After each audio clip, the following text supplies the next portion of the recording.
Welcome to another episode of the Mapscaping podcast. My name is Daniel, and this is a podcast for the geospatial community. My guest on the show today is Bill Greer, co-founder of Commonspace.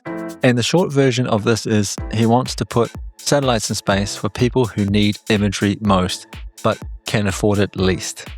Humanitarians, journalists, civil rights groups, and he wants to do this as a non-profit with open licensing. So there's a lot to unpack here. And I think you're going to find this one really thought-provoking. Hey, Bill, welcome to the podcast. I'm really pleased we could finally make this happen. There's been a fair bit of back and forth, something about skiing and a wedding in Hawaii. It's sort of got in the way of this interview, but it's great to have you with us today. I'll just briefly introduce you, the little bit that I know, and then I'll leave plenty of room for you to add some details around that. You are the co-founder of something called Commonspace. It sounds like it's a community-driven satellite. Maybe you could just help us understand that a little bit more. I'm sure you can do a much better job of introducing yourself than what I just did, and tell us a little bit more about Commonspace, please, and what it means to be a community-driven satellite. Thanks for having me and Commonspace on the podcast. Really appreciate it. We're trying to get the word out about this kind of community-driven mission. And so in more detail, we are trying to build a high-resolution optical satellite that serves humanitarian purposes. So think of this as primarily populations at risk from climate and conflict. And we are trying to do this as a nonprofit. So not funded through the typical venture capital and selling to government, but actually trying to build this constellation up philanthropically to represent all of the constituencies that have not had easy access to satellite imagery in the past. So think humanitarians, civil rights, journalists, and a lot of those types of people that have just been kind of cut out from access of high-resolution optical imagery. And just to be clear, this is not a thinly skinned crypto scam. No, we actually have not figured out how to use crypto yet. That could help with investment down the line. Actually, so it has come up on some of our chain of custody. So pretty far away from getting to that point, but we would love to have chain of custody of our data. Whether Bitcoin or blockchain is in any way useful in that will be determined in probably a year or two. Fantastic. Thanks for rolling with that one. Hey, we've spent a lot of time just thinking about all the different systems and things out there. So throw wildcards at me and I'll see if I can catch them.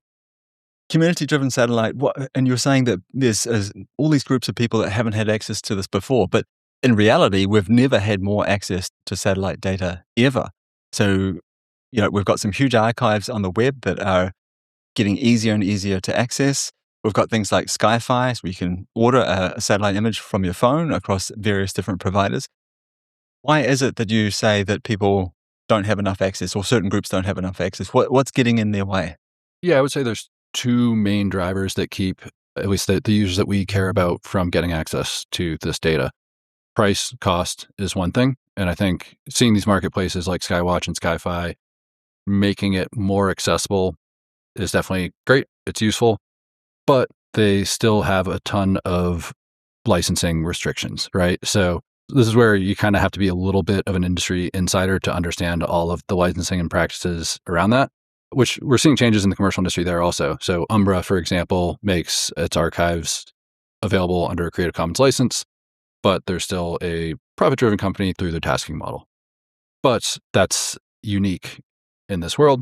And again, you still have to pay for the tasking to get the imagery of the thing that you want. So what we view it is to build capacity around this data. So I'll also say, you're right, there is more capacity and there's more imagery available. And when I say available, I mean it exists, right? It doesn't mean it's available to users. And I think that's kind of one of the biggest frustrations that we've seen, is that there are over 1,000 Earth observation satellites out there in space taking imagery of the planet, and humanitarian, climate, and conflict cases, at least for public use, have not been a top priority of any of them. They're almost entirely defense and intelligence focused systems. And I think that's also systemic, right?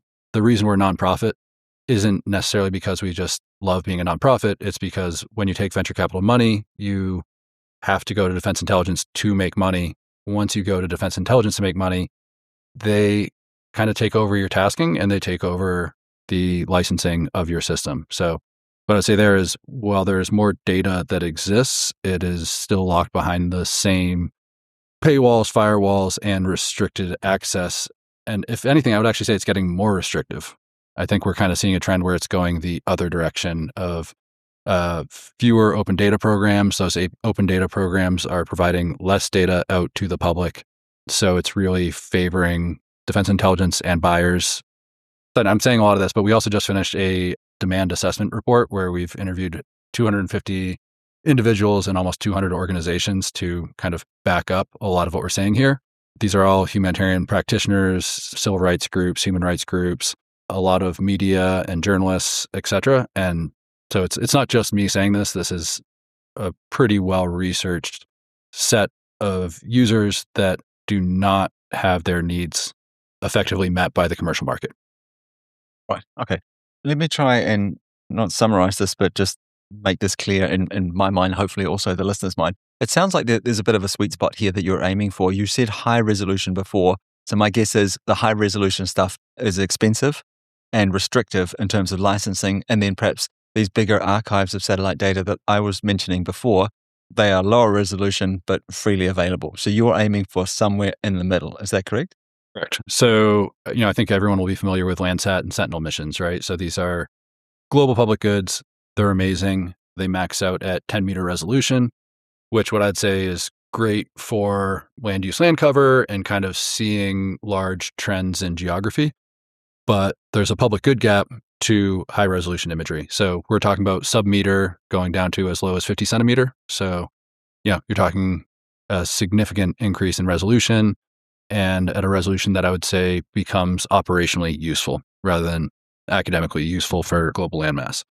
And then all the high resolution imagery that you do have is severely restricted. So under licensing and price and costs.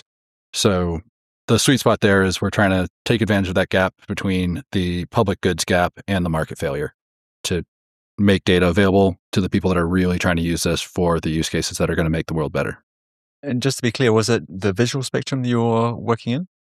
Yeah, so this kind of came up in our demand assessment. Also is generally like 97% of the respondents were like, yeah, we need true color pan RGB data. A significant number, I want to say close to 70%, also needed near infrared.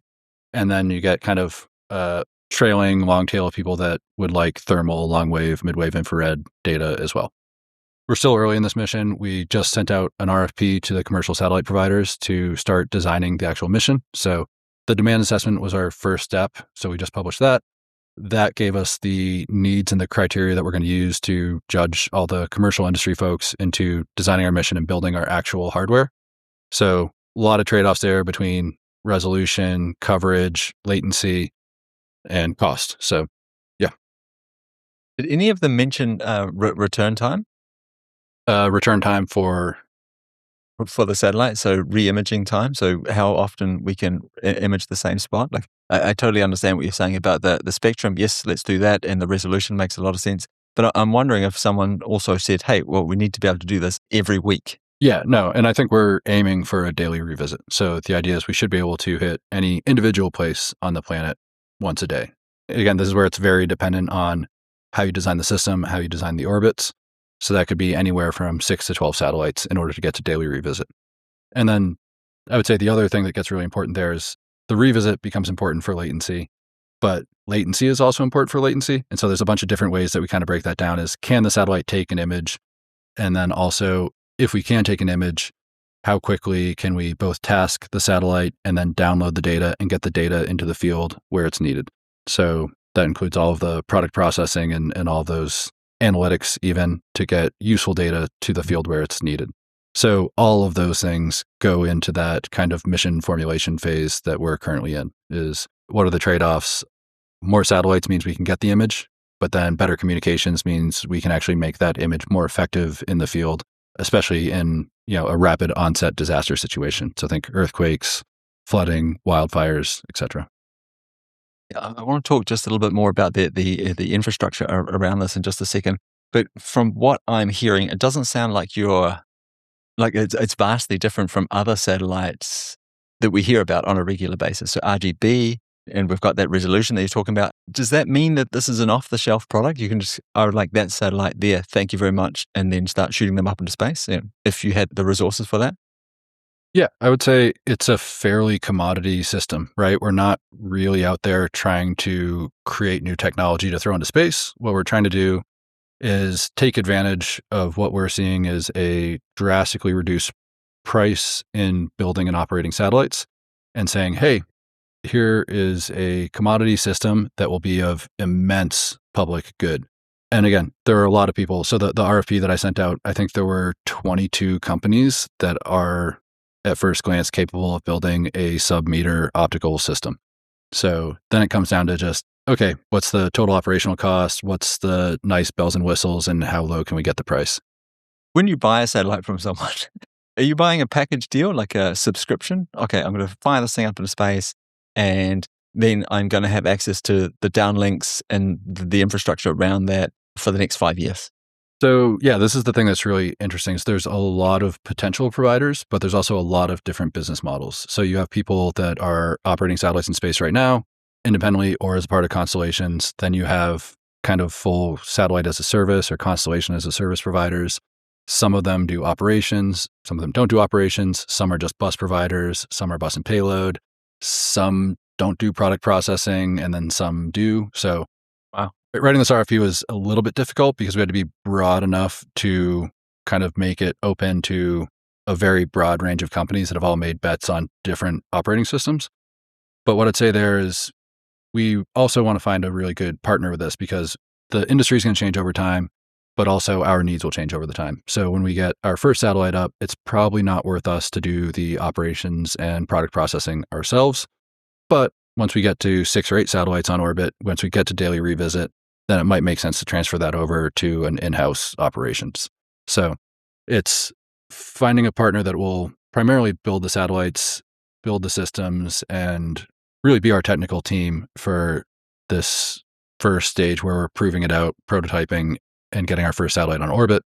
Once we can prove impact, I think that's where things start to scale and we'll have a better understanding of where we can reduce costs or where we want to actually spend more to make more things better. So if we get that first satellite up and we're like, hey, we actually need higher resolution or we need more coverage or we need faster data, then we can start to actually work on those things and know where to add it. But yeah, it's a brave new world out there and there's a lot of options, but it's also a lot to kind of manage and juggle. Yeah, totally, totally. It's really interesting to hear you talk about it when you start to think, oh, this is a real jigsaw to put together. I just want to say that you said if we get the satellite up, like, Oh, sorry, we're shouldn't getting it the be satellite when up. we get the satellite? Thank you. Yes. Yeah, I need to work on positive self-talk. yeah, yeah, exactly. Getting back to the demand assessment report, I was just thinking, can you give me an idea of what were people wanting? So we talked about the RGB imagery at this resolution and the revisit time.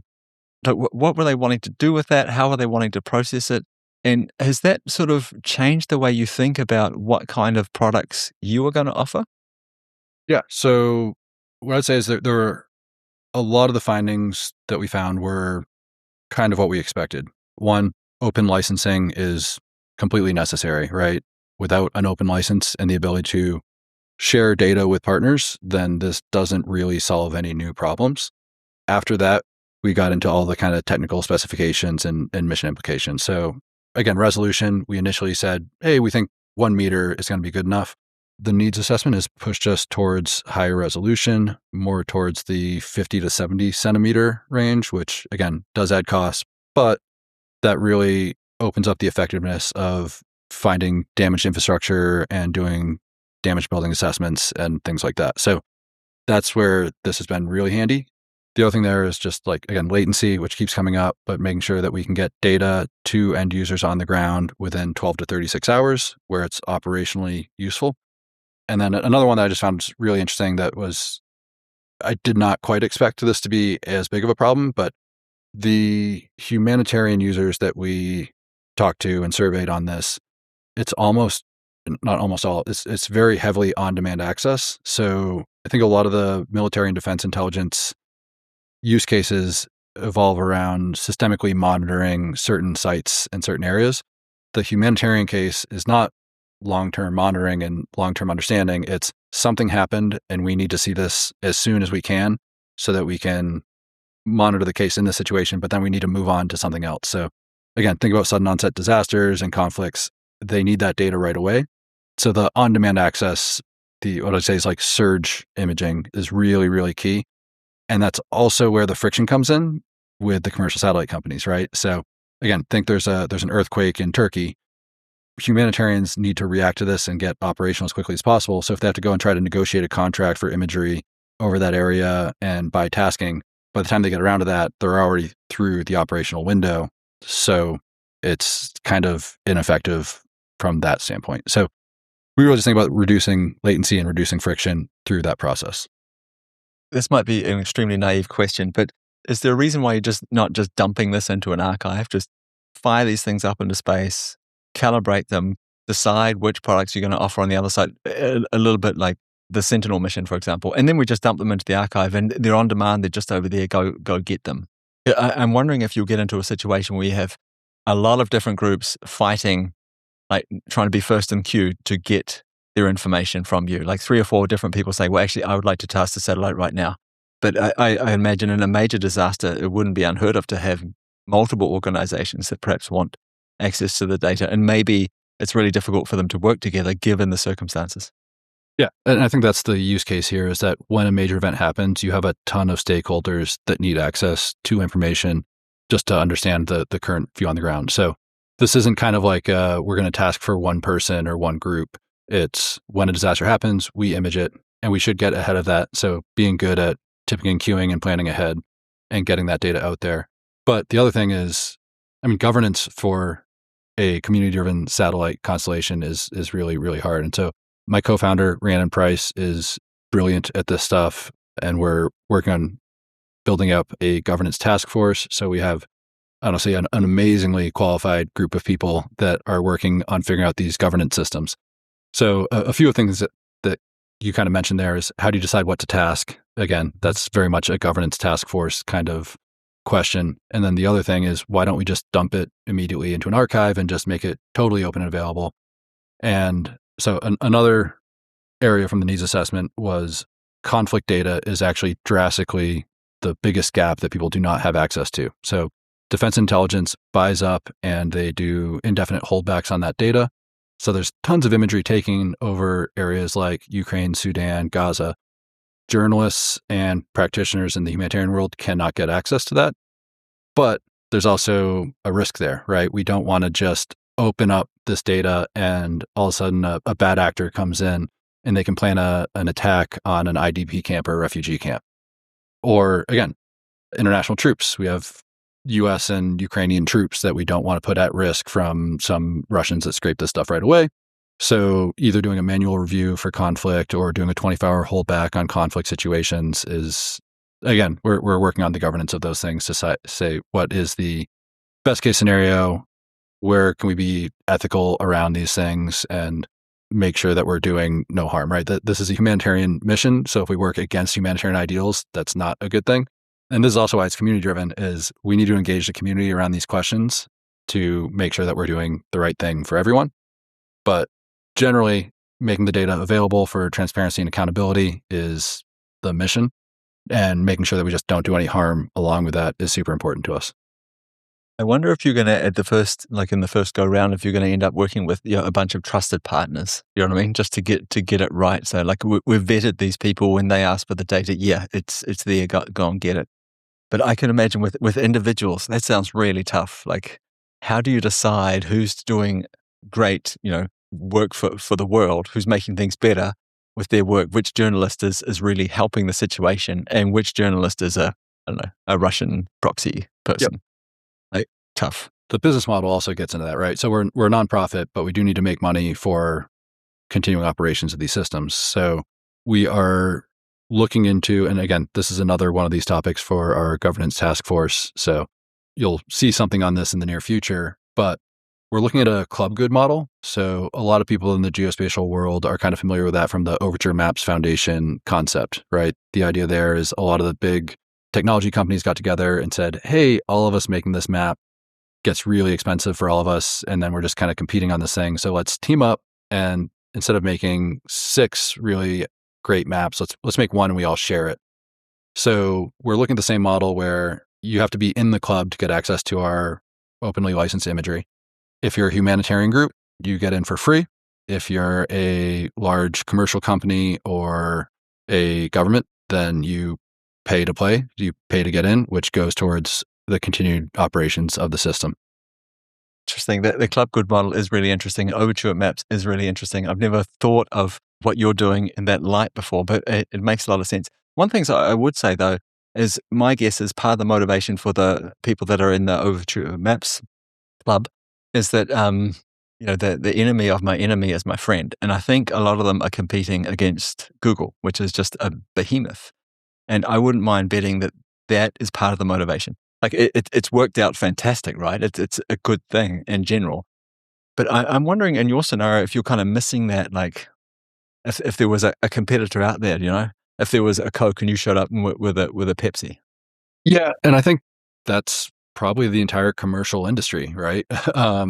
Yeah. When it comes down to it, Yeah. because there are humanitarian organizations that use commercial imagery from Vantor and Planet and Black Sky and Satellogic and all of these folks, but they remain in a licensing knot of confusion, and the imagery is super valuable.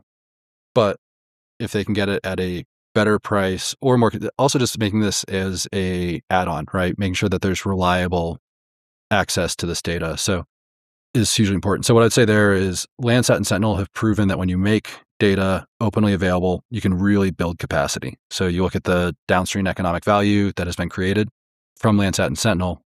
It's amazing. It's great. We haven't seen the same unlock in the commercial world or the nonprofit world because people are really trying to do these defensive licensing models. I mean, I think industry and the commercial market will really benefit actually from us getting out there too, because now they'll have a ton of open data to build shared AI models on and to really build the capacity for people that know this stuff. And we're still going to be in that probably 50 to 70 centimeter resolution area, but there's going to be a lot of examples where people are like, hey, you know what? I need 30 centimeter for this use case. So now I will have to go to Vantor and work on it there.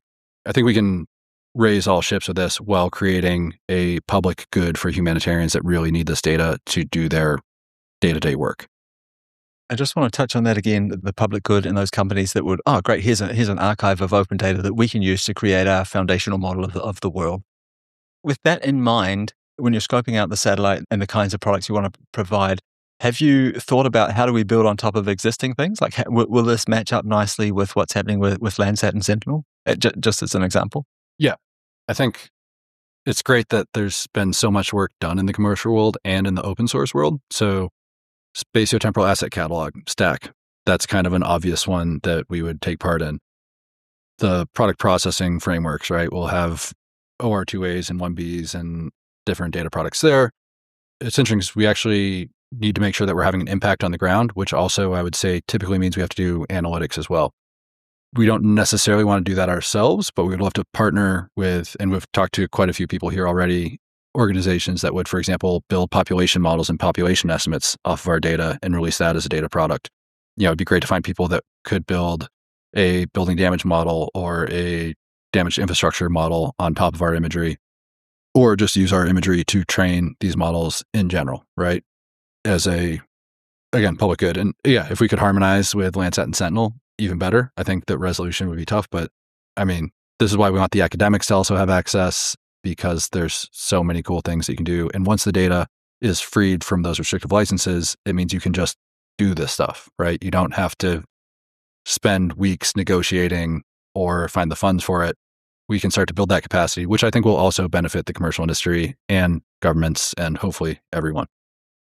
Yeah, I'm glad you mentioned that about these external partners perhaps coming up and building these population models or damage models, because I was thinking about the kinds of organizations that, when they're responding to this short-term emergency, like we need this stuff right now. My guess is it's unlikely that they have the resources to also create the model that's going to decide how much of a house is damaged or how much of a population is affected. I'm sure they have data like this in general, but like looking at your data and processing it, I think that would be, you'd be, who is it? Will Cadell told me once that giving someone a real-time image is giving them a real-time problem to solve. And I think in a lot of cases, he's not wrong. We've talked to Will about this a lot, and he's got really great thoughts on it. So yeah, no, and like imagery is heavy. It's hard to deal with. And again, in our needs assessment, that was actually the biggest risk actually wasn't misuse of the data. It was inability to use the data. So not having the capacity. But I think this is kind of like one of those chicken and egg things where people are like, oh, you need to build a bunch of really cool models in order to make the imagery useful. And I was like, I think we need to make the imagery available so that people can build good models so that people can do things with it. Like the bottleneck is imagery access. And we heard that over and over again is that is the bottleneck. Once data becomes available, people like Spark Geo and Will and our friends over at DevSeed and the AI for Good Lab at Microsoft, like these are all organizations that will be able to take this data and do really good things with it. And like, I mean, Esri is another example, right? Esri has such depth in the public safety, humanitarian response, GIS for good communities. Making data available to that community is going to pay massive dividends. And I think we can track that all the way down to the impact that it's going to have on the ground. So I'm in. You've convinced me. I'm sitting here with my checkbook. Yeah, I'm that old. I still have a checkbook. Or maybe I can transfer some Bitcoin to you. Whatever. I'm in. How much is it going to cost me? I want to fund this for 5 years. Great. If you write a check for $200 or $300 million, we'll take it. I don't even think it'll be that much though. So this kind of, I was talking about this earlier, is the prices have gone down a lot. And so the RFP is currently out and we expect to be getting results kind of towards the end of March on that. So I don't want to say anything just yet, but what I would say is early pricing on a sub 1 meter satellite was under $5 million per satellite. Again, that's not a lot of bells and whistles. So there are definitely add-ons like optical crosslinks and things that could be really, really worth it. And we've pushed to a higher resolution focus. But I think the price definitely is worth it, right? I think about this as like renting a car versus buying a car. And if you're driving a car every single day, it's probably worth it to buy a car and stop renting and stop worrying about all these things, right? It's an asset. And I think you're going to start to see more and more folks kind of starting to realize this. And I think you've actually got you're already seeing it in the sovereign nations, right? Where almost every country is trying to build their own ISR systems now. One that I thought was really interesting is Live.io is a commercial analytics company, and they just announced that they're going to launch 2 satellites. So that's a commercial analytics company that was basically saying, oh, we can build these things and own our own data streams to serve our own customers. So I think that vertical focus, the lower cost, and honestly, the constellation as a service companies are making this significantly easier. I think once we get the satellite up, once we're operating, I will probably have to write a quick little blog post that's just how to build a satellite for dummies. And I can be the dummy, but I think the barrier is much lower than most people realize right now. And so I hope that continues and that lasts, but we're going to try to take advantage of it right now.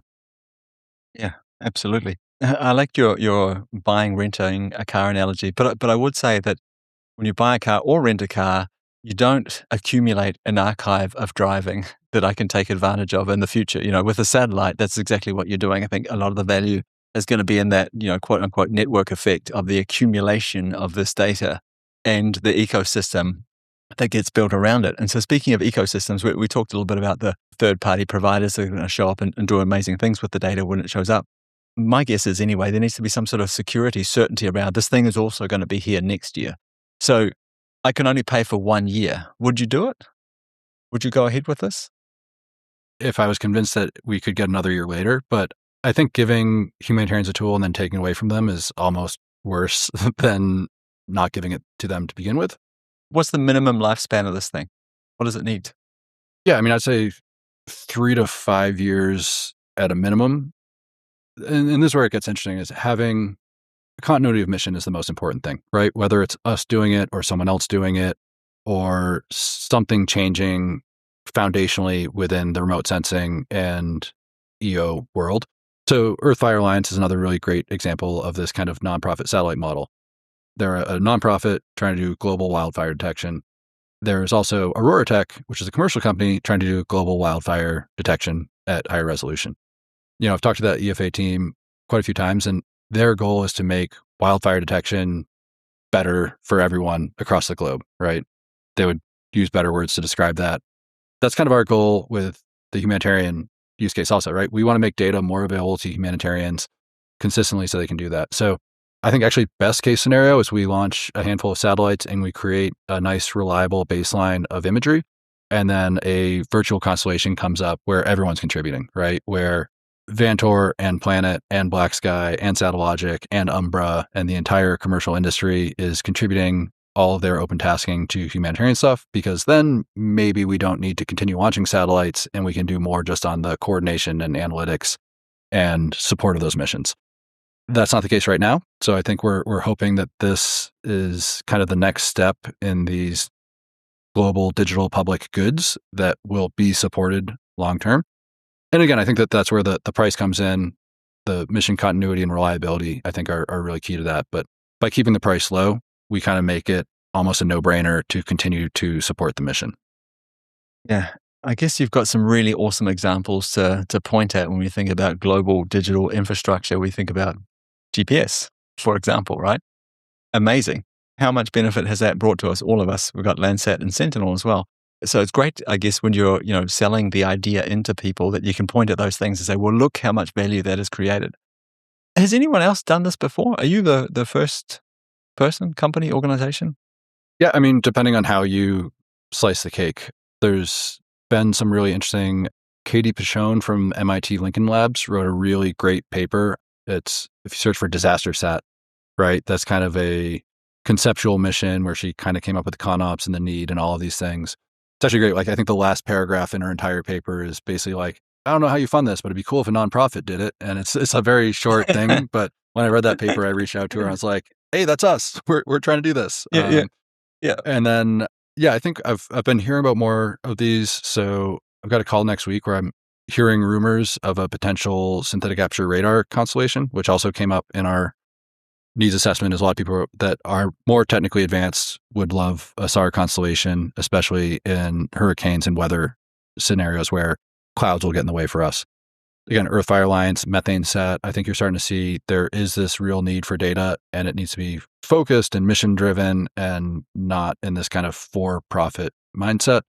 But I think every one of these groups is like, oh, we want people to profit from this data. We want this to be like a net benefit commercially, but specifically for the folks in the missions that we're trying to support.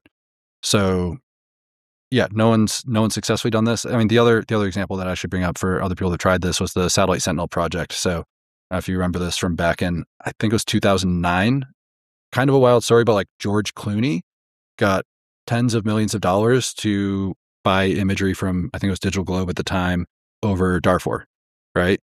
And I'd say also like that's where a lot of kind of like the ethics and the risks, but also the value has been shown where you can look at this. But again, he didn't control a satellite and he spent a lot of money. We could probably buy 2 to 3 satellites with the amount of money that they spent tasking Digital Globe imagery for that case. Yeah. And that's still a problem. So I would also say like, hey, we need that continuity, right? Sudan is not solved, but we would love to be a part of the solution. It sounds like a hard problem to solve. It sounds like a lot to solve. I mean, hard problems are also very, very interesting. What is it that, keeps you going with this? Because it's going to be, if it hasn't already been, it's not something that's going to happen tomorrow, right? It's going to be a bit of a slog. What keeps you motivated? I mean, slog isn't the right word, but I love it, right? Like Rhiannon and I talk about this frequently. It's like, this is what we want to do. Like we're both remote sensing people that want to make this data available because we've seen directly the impact that it has, right? So I met Rhiannon at Digital Globe, and again, I don't know if you remember, but there was the Pulitzer Prize paper where Digital Globe freed around 2,000 slaves in I think it was the South China Sea. Won a Pulitzer Prize, amazing piece of both journalism and remote sensing for good. I was on the ground in Kurdistan and Mali doing remote sensing work, and I was first on the scene for the Yazidi genocide and got to see how the population estimates and these things actually really, really helped with that. So that's where the access things are personal. And so that drives me. But then since starting this, also seeing the feedback we've gotten from the community is really great. Like I get to talk to all the people in the remote sensing, like all the people in my industry that really care and have crazy expertise and really want to see this thing happen. like the amount of people that we get reaching out to be like, how can I help? How can I help? And to me, the really frustrating thing is like, we don't have enough data to enable all these people to help us right now. So the community's been really motivating. So that's why I say it's not a slog. It's hard. It's not easy.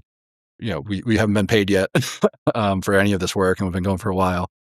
But the community is pushing us forward, and we definitely do not want to let that community down, because they're bringing the use case, right? They're saying like, if you do this, this is how I can help. And we've got that documented all over the place. So hopefully you'll see more stories from our community soon as well. Look forward to that. So some of those incredibly skilled people that you're talking about, they'll be listening to this right now. And I realize you just said like it's difficult to find like tasks to give people. Is there anything that the listeners can do to help, to support? Yeah. I mean, just signing up for a newsletter. It's one of those silly things that we haven't even sent out our first newsletter yet. But I think what we're realizing is that we have broad community support, and we need to get much more institutional support. So if you're listening, reach out, but getting letters of support from large humanitarian organizations or small, like honestly, like those local NGOs are also going to be super important as far as getting data to people on the ground. So letters of support from any organization, super helpful to us. Reaching out to that newsletter, because Rhiannon and I are both like not great at asking for help. So we're working on that. And the newsletter is kind of a way for us to systemically stop once a month and say, okay, what help do we need? Like, hey, we're applying for a fellowship. Does anyone have any connections here? Hey, would love to speak at this conference. Does anyone know anyone at this conference or in this community that we're trying to get access to, right? So those are the things I think that are going to help in the short term. Again, being community driven, we're looking to do a crowdfunding model at some point. We don't think that that's going to come up with what I'd say is like, that's not going to fund a satellite. But what we do want to show is kind of very broad support, and use that as a kind of way to enable people to contribute and show their support for the mission that should also help with the larger fundraising efforts and things like that. And if any of your listeners have a bunch of money sitting around and they're like, oh no, I want to buy a satellite, feel free to reach out. And where would they do that? How would they reach out to you? Yeah, commonspace.world, WORLD. So we're looking to do a website revamp here soon, but that's also where we try to put a lot of our asks. So you can read our mission brief. The demand assessment report that we put out is on the website. We've also got the RFP that went out to the commercial industry that's open to everyone. And our governance task force will be publishing blogs, stories from our community. And you can sign up for the newsletter there also. Well, I think this is a really great place to round off the conversation. Thank you very much. I really, really appreciate the work that you're doing. I can't imagine it being anything but a fantastic thing for the world. So I hope you succeed. I would like to help in any way, shape, or form I can. So please let me know. And I just really, really appreciate your time. Thanks for coming along today. Thank you so much for helping us spread the word. And thank you to the mapscaping community as well. I won't listen to this because I hate my own voice, but I can't wait to hear the feedback from everyone else. And so thank you so much for having us on. Like really, this is the kind of thing that really does help us and get the word out for this mission. So thank you. Awesome. Well, best of luck.